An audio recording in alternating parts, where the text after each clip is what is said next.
Makakasiguro ba ako sa inyo na hindi makakapasok yung lalaki sa subdivision na to? Sige po, sir. Kami na pong bahala. Salamat. Okay po, ma'am. Thank you.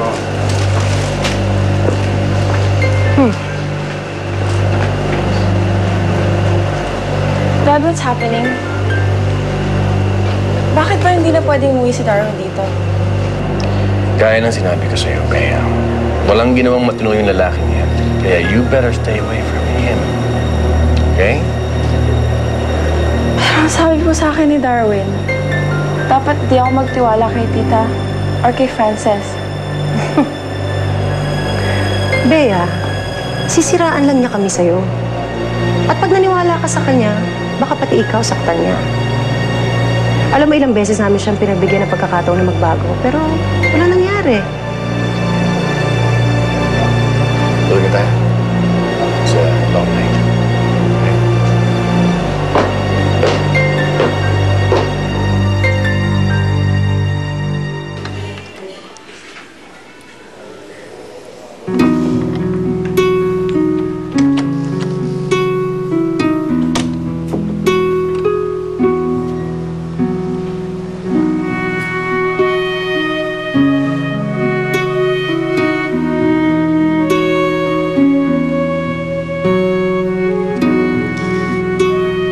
Nakita ko kung gaano kakamahal ng kuya mo.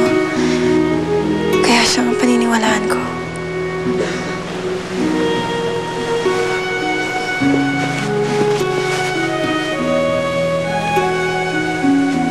Pero,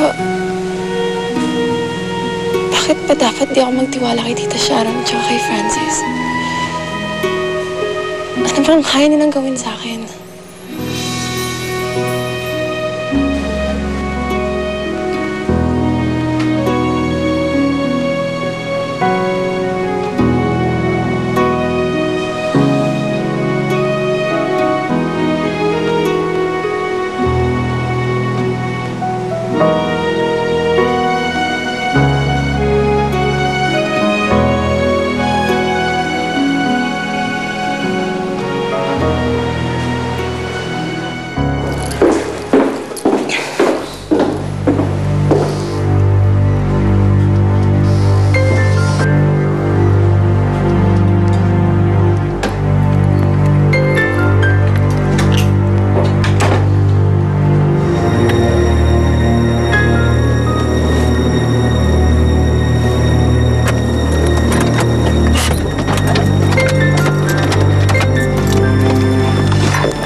Sigurado ka na talaga sa gagawin mo, ha? Paalala ko lang, trespassing o kaya kidnapping ang pwede ikaso sa'yo. Yan ang gusto ko sa'yo, eh. Masyado kong supportive. I love you, Merv.